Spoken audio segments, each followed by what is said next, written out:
Investors Education, our flagship project. We have been going along with this from the beginning of Broad Street. We have tried to address questions that you raise. We have also tried to raise questions in the areas of interest. Today we have a question. That question has been on the board, and some of you have responded. I appreciate Amy Chooks and Excel. And there's a third person. You people responded. James, yes, I remember James now. You people responded and we interacted on the platform. But I'm going to address that matter. Your contributions are welcome, and I think they are timely as well. They are also useful. But you are going to see it differently after the address. What is the secret of wealth creation? That's the question we are trying to address. If we go around Lagos asking people this question, we will get as many answers as many people we talk to. Depending on your understanding, if you are secular, you're going to be very different. You're going to tell us more like it. If you're a religious person, depending on which divide of the religion you find yourself, you are also going to tell us something different. And there are different opinions as there are different people that you meet. But we're going to take it purely this day from the secular point of view. Of course, spiritually, we believe that wealth creation is a gift from God. Deuteronomy 8:18 says He gives us the power to get wealth.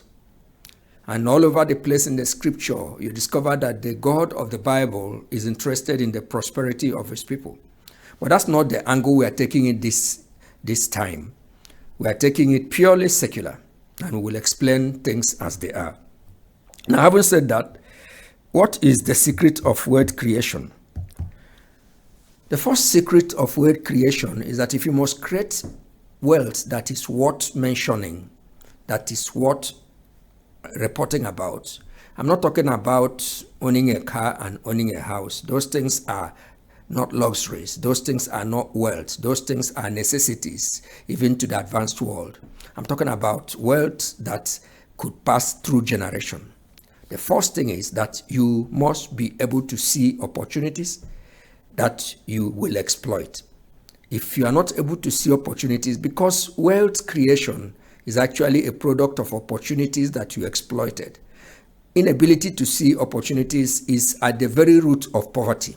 Is also at the root of wealth, because whoever that sees opportunity and exploits opportunity must be wealthy. I would like to tell you a story.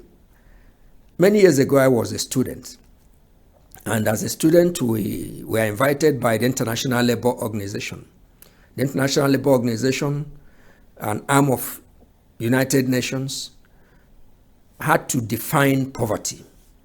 And they gathered us to help define that poverty. I still remember that they separated us according to our disciplines and our exposure in life. Pure sciences, applied sciences, humanities, and all what have you. We were all divided. And as soon as we were divided, we were asked to go to different parts of the hall. The task before us was to define poverty in your own language. And we dissembled. All of us scattered according to our own discipline. Trust me, I am a management student, and I had to go to the management class. Management class was purely an economic class because it's the root of management. It's applied science, applied economics. Now, when we regathered, every group gave a different definition of what poverty means in their language. And that's exactly the point I want you to understand, that depending on your understanding, depending on your group, you have a different definition. Now, but the important thing in these definitions, the psychology man brought out a definition that was acceptable to all. He says a poor person is that person whose opportunity is knocking in front, he's looking behind. Opportunity is knocking on the right, he's looking on the left. Opportunity is right on his nose, he cannot see it. Now, it highlights the importance of being able to see. You will only see what you will exploit. Whatever you do not see, you cannot exploit. So, first of all, you must be able to see opportunity if you must create sizable wealth. If you cannot see the opportunity, there's no way you can create any wealth anywhere. That's the first one I want you to take. Now, the second one is that if you must create, or yes, sizable wealth, if you must create wealth, you must be able to save and invest. You must be able to save and invest. And I quickly will let you know that you may not have saved because you have a wrong definition of savings. The moment you get the definition right, you'll be able to save. I believe that before now, except if you have been under my teaching, savings is what remains after expenditure. Is that what remains? Is that what you call it? If that's what you call it, you will not save. Savings is that which you chose to set aside. It means that there's a conscious effort on your side to keep it aside, and not just keeping it aside, because if you keep it aside keep your money in a savings account with your ATM card, you haven't saved it. And I know I'm talking to you. So there is need for you to put it aside and invest it where your hand will not easily get. The moment you can do that, you have saved it. So having said that, now you must have to save and invest. The third condition for creating wealth is that you must earn more than what you spend.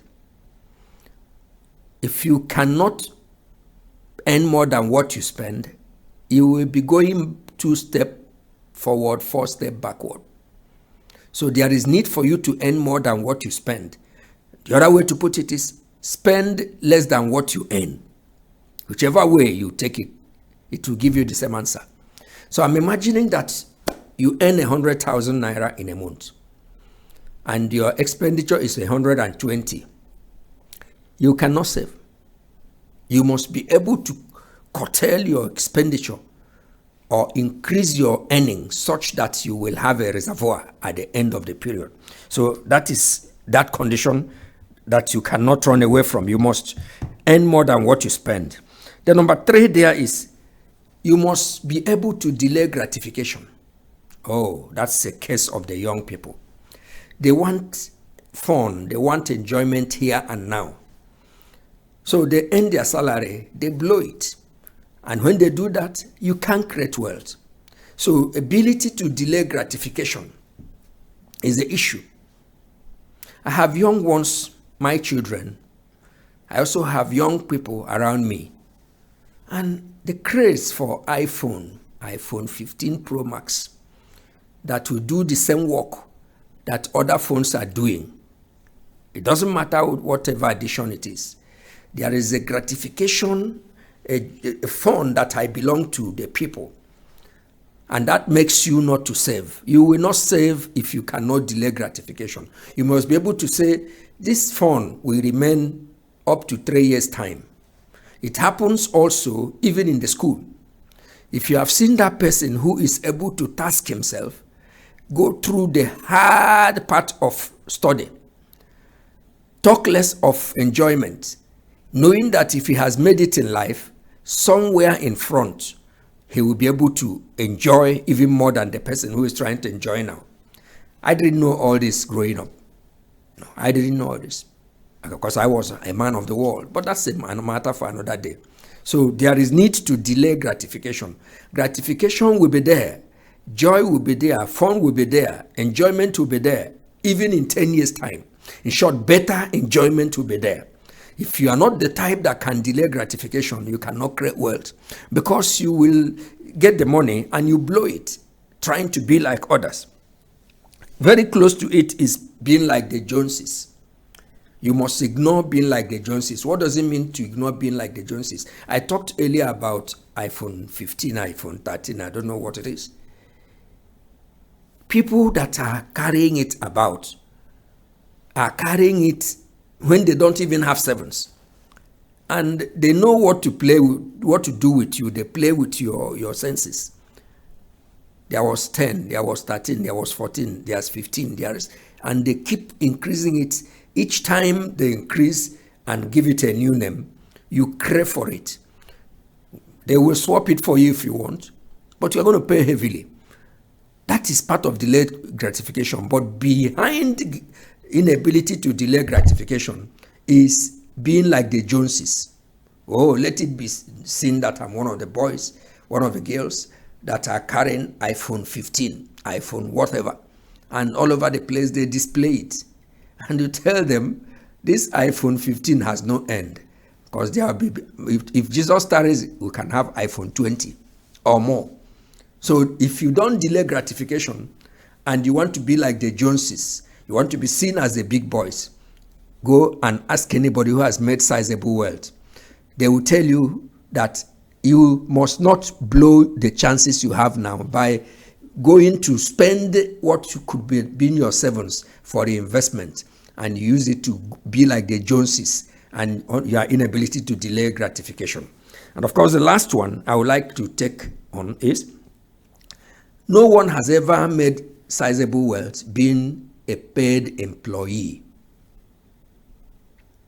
You can never make sizable wealth being a paid employee. I want to let you know, maybe I should shock you, that no employed person is a millionaire, except if you stole. Because they are paying you salaries. We were all there. And I know very well that no matter how much they pay you, you will not be able to save from it what could be sizable. And I speak it. In short, to test you, to let you know what it looks like, let there be delay. I'm not talking about not paying you. 1 week delay from whatever salary you are earning. You will almost forget that you ever earned a salary. I think I'm speaking to you. You know I'm speaking to you. You are hearing me. So there is no employed person that is a millionaire. If you must create wealth worthy of being mentioned, you must move away from the employed. Take the period of your employment as a period of apprenticeship. Go into entrepreneurship. Too busy. Do not say I didn't warn you. But when you scale that hurdle, you can now begin to start wealth creation. You never will create wealth with salary. No. Now, let me give you as part of it. Do you know that cows don't give milk? Yes. And you ask me, where does milk come from? Cow does not give milk. Somebody bought a cow, and in the morning he will take his milking pan and go to collect milk from the cow. The cow will be looking at him. He'll be looking at the cow. But cow cannot give milk. What happens is that you will milk the cow to get milk. You must go to the cow, put the pan in between the legs, begin to milk it to get milk. That is the secret of life. No cow gives milk. You will take the milk, you will get the milk, you will milk the cow to get milk. That's why, no matter what you do, if you do not put in an effort in a direction as to earn money, money does not fall from heaven. Will never fall from heaven. So long as cows don't give milk, milks are gotten from cow by somebody. Cows are milked to get that substance that we use. If you depend on cow to give you milk, you will wait on cow and cow will wait on you. So that is the secret of life. Cows do not give milk. Take it, and that is it. Thank you once more. We will address other areas as we have opportunity. And thanks for listening. Thanks for being there. Thank you for everything. Once more, we thank you from the stables of Brushwood Radio for being there each time we want you.